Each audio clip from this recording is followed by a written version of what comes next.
Full Moon sale ಬೆಳಗ್ಗೆ 9 ಗಂಟೆಯಿಂದ ರಾತ್ರಿ 12 ಗಂಟೆವರೆಗೆ ಆಗಸ್ಟ್ 28 ಒಂದು ದಿನಕ್ಕೆ ಮಾತ್ರ. ಪ್ರಳಯ ರುದ್ರ ಪ್ರವಾಹಕ್ಕೆ ನೇಪಾಳ ತತ್ತರಿಸಿ ಹೋಗಿದೆ.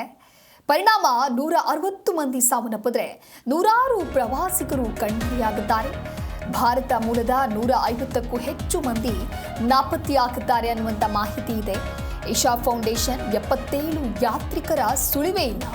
ಪ್ರವಾಹದ ಅಬ್ಬರಕ್ಕೆ ಬೃಹತ್ ಕಟ್ಟಡಗಳೇ ಧ್ವಂಸಗೊಂಡಿದೆ. ಹೆದ್ದಾರಿಗಳು ನೆಲಸಮ ಆಗದೆ, 6 ಸೇತುವೆಗಳೇ ನಿರ್ನಾಮ ಆಗದೆ. ಪ್ರವಾಹಕ್ಕೆ ನೇಪಾಳದ ಸ್ಥಿತಿ ಈ ರೀತಿಯಾಗಿ ಹೋಗಿದೆ. 160 ಜನರು ಸಾವನ್ನಪ್ಪಿದ್ದಾರೆ ಅಂತ ಹೇಳಿದ್ರೆ, ಪ್ರವಾಸಕ್ಕೆ ಅಂತ ಹೇಳಿ ಹೋದಂತಹ ನೂರಾರು ಜನರು ಅಲ್ಲಿ ಕಣ್ಮರೆಯಾಗಿದ್ದಾರೆ. ಟಿಬೆಟ್ನ ಗಡಿಯಲ್ಲಿರುವ ನೇಪಾಳದ ರಸುವಾ ಜಿಲ್ಲೆಯಲ್ಲಿ ಸಂಭವಿಸಿದ ಭೀಕರ ಪ್ರವಾಹ ಇದು. ಕೈಲಾಸ ಮಾನಸ ಸರೋವರ ಯಾತ್ರೆಗೆ ತೆರಳಿದ್ದ 133 ಭಾರತೀಯರು, 37 ಅನಿವಾಸಿ ಭಾರತೀಯರು ಸೇರಿದಂತೆ ಯಾತ್ರಾರ್ಥಿಗಳು ನಾಪತ್ತೆಯಾಗಿದ್ದಾರೆ. 100ಕ್ಕೂ ಹೆಚ್ಚು ಜನ ಸಾವನ್ನಪ್ಪಿದ್ದಾರೆ ಅನ್ನುವಂಥ ಮಾಹಿತಿಯೂ ಕೂಡ ಇದೆ. 160 ಮಂದಿ ಸಾವನ್ನಪ್ಪಿದ್ದಾರೆ. ಇದು ಸದ್ಯಕ್ಕೆ ಸಿಗ್ತಾ ಇರುವಂತಹ ಮಾಹಿತಿ.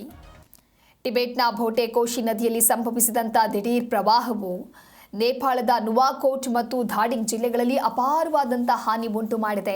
ಟಿಬೆಟ್ ಗಡಿಯಿಂದ ರಭಸವಾಗಿ ನುಗ್ಗಿದ ಕೆಸರು ಮಿಶ್ರಿತ ನೀರಿನಲ್ಲಿ ಹಿಮಾಲಯದ ತಪ್ಪಲಿನ ಹಲವು ಗ್ರಾಮಗಳೇ ಕೊಚ್ಚಿಕೊಂಡು ಹೋಗಿವೆ. ನೇಪಾಳ ಪ್ರವಾಸೋದ್ಯಮ ಮಂಡಳಿಯೂ ಕೂಡ ಮಾಹಿತಿಯನ್ನ ನೀಡಿತ್ತು. 291 ವಿದೇಶಿಯರು, 93 ನೇಪಾಳಿ ಪ್ರಜೆಗಳು ಸೇರಿದಂತೆ ಕನಿಷ್ಠ 384 ಯಾತ್ರಿಕರು ಪ್ರವಾಹ ಬಾಧಿತ ಪ್ರದೇಶದಿಂದ ನಾಪತ್ತೆಯಾಗಿ ಹೋಗಿದ್ದಾರೆ. ಅವರನ್ನು ಹುಡುಕೋದಕ್ಕೆ ಕೂಡ ಸಾಧ್ಯವಾಗ್ತಾ ಇಲ್ಲ. ಆ ರೀತಿಯಾದಂತಹ ಪರಿಸ್ಥಿತಿ ನೇಪಾಳದಲ್ಲಿ ಆಗಿದೆ. ದೃಶ್ಯದಲ್ಲಿ ಕೂಡ ಗಮನಿಸ್ತಾ ಇರಬಹುದು. ನೋಡ್ತಾ ಇದ್ದಂತೆ ಯಾವ ರೀತಿಯಾಗಿ ಕೊಚ್ಚಿಕೊಂಡು ಹೋಗುತ್ತೆ ಎಲ್ಲವೂ ಅಂತ ಹೇಳಿ. ಭಾರತ, ಅಮೆರಿಕ, ಮಲೇಷಿಯಾ, ಬ್ರಿಟನ್, ದಕ್ಷಿಣ ಆಫ್ರಿಕಾ, ಆಸ್ಟ್ರೇಲಿಯಾ ಮತ್ತು ನೆದರ್ಲ್ಯಾಂಡ್ಸ್ನ ಪ್ರವಾಸಿಗರು ನೇಪಾಳಕ್ಕೆ ಬಂದಿರ್ತಾರೆ ಪ್ರವಾಸಕ್ಕಾಗಿ. ಆದರೆ ಅವರೆಲ್ಲರೂ ಕೂಡ ನಾಪತ್ತೆಯಾಗಿರ್ತಾರೆ. ಇವರಲ್ಲಿ ಬಹುತೇಕರು ಪ್ರವಾಸ ಆಯೋಜಕ ಸಂಸ್ಥೆಗಳ ಮೂಲಕವೇ ಕೈಲಾಸ ಮಾನಸ ಸರೋವರವನ್ನು ನೋಡಬೇಕು, ಆ ಯಾತ್ರೆಯನ್ನು ಕೈಗೊಳ್ಳಬೇಕು ಅಂಥೇಳಿ ಬಂದಿದ್ರು. ಇನ್ನು ಪ್ರವಾಹದ ಭೀಕರ ವಿಡಿಯೋ ತುಣುಕುಗಳನ್ನು ಕೂಡ ನೀವು ಗಮನಿಸ್ತಾ ಇದ್ದೀರಾ. ಕೆಸರು, ಕಲ್ಲುಗಳು, ಕಟ್ಟಡಗಳು, ಅವಶೇಷಗಳೊಂದಿಗೆ ನುಗ್ತಾ ಇರುವಂತಹ ನೀರು ಭೋಟೆ ಕೋಶಿ ನದಿ ಪಾತ್ರದುದ್ದಕ್ಕೂ ಕೂಡ ಎಫೆಕ್ಟ್ ಮಾಡಿದೆ. ದಟ್ಟ ಮಂಜು ಆವರಿಸಿರೋದು, ಜನ ಭಯಭೀತರಾಗಿ ಓಡ್ತಾ ಇರುವಂಥ ದೃಶ್ಯವನ್ನು ನಿನ್ನೆಯಿಂದಲೂ ಕೂಡ ಗಮನಿಸ್ತಾ ಇದ್ದೀರಾ. ಪ್ರವಾಹ ಕೆಲವೇ ಕ್ಷಣಗಳಲ್ಲಿ ನೇಪಾಳದ 3 ಜಿಲ್ಲೆಗಳಲ್ಲಿ ಬಹಳ ದೊಡ್ಡ ಮಟ್ಟದಲ್ಲಿ ಒಂದು ರೀತಿ ಅನಾಹುತವನ್ನು ಸೃಷ್ಟಿ ಮಾಡಿದೆ. ಇನ್ನೊಂದು ಕಡೆ ಜಲವಿದ್ಯುತ್ ಯೋಜನೆಗಳಿಗೂ ಕೂಡ ಹಾನಿಯಾಗಿದೆ. ಪ್ರವಾಹ ಮಧ್ಯ ನೇಪಾಳದ ಜಿಲ್ಲೆಗಳಲ್ಲಿ ರಸ್ತೆಗಳು, ಮೂಲ ಸೌಕರ್ಯದ ವ್ಯವಸ್ಥೆಯನ್ನು ವ್ಯಾಪಕವಾಗಿ ವಿನಾಶ ಮಾಡಿದೆ. 12ಕ್ಕೂ ಹೆಚ್ಚು ಜಲವಿದ್ಯುತ್ ಯೋಜನೆಗಳಿಗೆ ಹಾನಿ ಉಂಟು ಮಾಡಿದೆ. ರಸುವಾಕದಿ, ಚಿಲಿಮೆ, ತ್ರಿಶೂಲಿ 3A, ತ್ರಿಶೂಲಿ 3B ಹಾಗೆ ದೇವಿಘಾಟ್ ಜಲವಿದ್ಯುತ್ ಕೇಂದ್ರಗಳಿಗೆ ಹಾನಿಯಾಗಿದೆ ಅಂತ ನೇಪಾಳ ವಿದ್ಯುತ್ ಪ್ರಾಧಿಕಾರ ತಿಳಿಸಿದೆ. ಹಾನಿ ಪ್ರಮಾಣ ನಿಖರವಾಗಿ ತಿಳಿದು ಬಂದಿಲ್ಲ, ಇನ್ನು ಸ್ಪಷ್ಟವಾಗಿ ಹೇಳೋದಕ್ಕಾಗ್ತಾ ಇಲ್ಲ. ಆ ರೀತಿಯಾದಂಥ ಚಿತ್ರಣ ಅಲ್ಲಿ ಕಂಡು ಬಂದಿದೆ. ಹಾನಿಯ ವಿವರಗಳನ್ನು ಸಂಗ್ರಹಿಸುವಂತಹ ಕಾರ್ಯಾಚರಣೆಯೂ ಕೂಡ ಆಗ್ತಾ ಇದೆ. ಗಮನಿಸ್ತಾ ಇರ್ಬೋದು ಮೊದಲನೆಯ ದೃಶ್ಯದಲ್ಲಿ ಪ್ರವಾಹದ ಎಫೆಕ್ಟ್ಗೆ ಆ ವೆಹಿಕಲ್ಗಳೆಲ್ಲವೂ ಕೂಡ ಹೇಗೆ ತೇಲ್ಕೊಂಡು ಹೋಗ್ತಾ ಇದೆ ಅಂತ ಹೇಳಿ. ಕಾರುಗಳಿದೆ, ಜೀಪ್ಗಳಿದೆ, ಮನೆ ಸಂಪೂರ್ಣವಾಗಿ ನೆಲಸಮಗೊಂಡಿದೆ. ಒಟ್ಟಾರೆ ಯಾರು ಊಹಿಸೋದಕ್ಕೂ ಸಾಧ್ಯವಾಗದ ರೀತಿಯಲ್ಲಿ ಈ ಒಂದು ಹಾನಿಯಾಗದೆ ಪ್ರವಾಹ ಸಂಭವಿಸಿದೆ. ಒಟ್ಟಾರೆ ಜನಜೀವನ ಅಸ್ತವ್ಯಸ್ತಗೊಂಡಿದ್ದು ಈ ಒಂದು ಪ್ರವಾಹ ಅಪಾರ ಸಾವು ನೋವಿಗೂ ಕೂಡ ಕಾರಣ ಆಗದೆ. ರಸುವಾ ಜಿಲ್ಲೆ ಕಠ್ಮಂಡುವಿನ ಈಶಾನ್ಯ ಭಾಗದಲ್ಲಿ ಬರುತ್ತೆ. ಟಿಬೆಟ್ ಗಡಿಯಿಂದ ಸುಮಾರು 125 ಕಿಲೋಮೀಟರ್ ದೂರದಲ್ಲಿದೆ. ಇನ್ನು ಬೋಟೆ ಅಂತ ಹೇಳಿದ್ರೆ ಟಿಬೆಟಿಯನ್, ಬೋಟೆ ಕೋಶಿ ಅಂತ ಹೇಳಿದ್ರೆ ಟಿಬೆಟ್ ನದಿ ಅಂತರ್ಥ. ಇನ್ನು ಬುಧವಾರ ಬೆಳಗ್ಗೆ 9 ಗಂಟೆ ಸುಮಾರಿಗೆ ಬೋಟೆ ಕೋಶಿ ನದಿಯ ಮೂಲಕ ಪ್ರವಾಹ ಉಕ್ಕಿ ಹರಿಯುತ್ತೆ.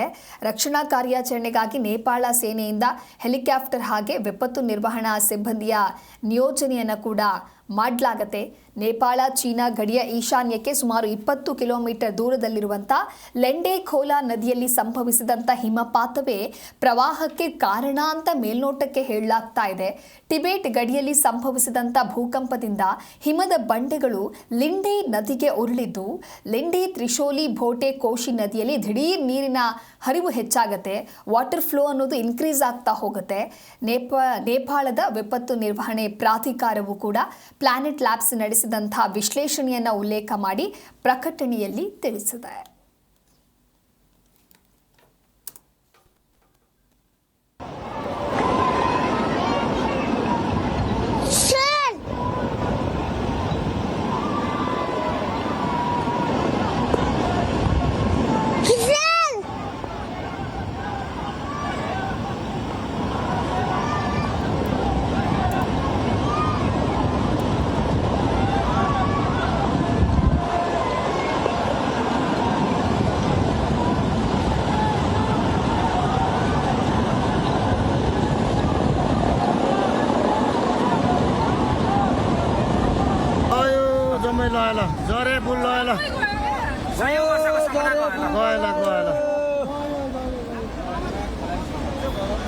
साला हेर कस्तो एकैछिन लाग्यो मान्छे पावर नि कत्रो पावर नि लयो जम्मै लयो ल जरे बुल लयो ल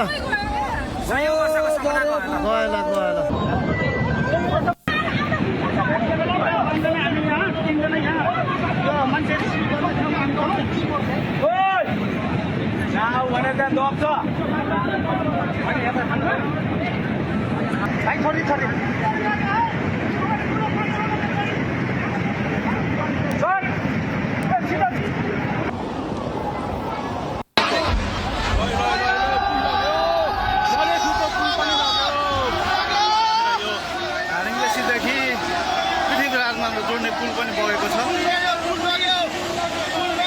धादिङबेसी जोड्नको लागि मद्दत पुर्याइरहेको यो लाइफलाइन फुर्केको लागि बाढीले बगाएको छ।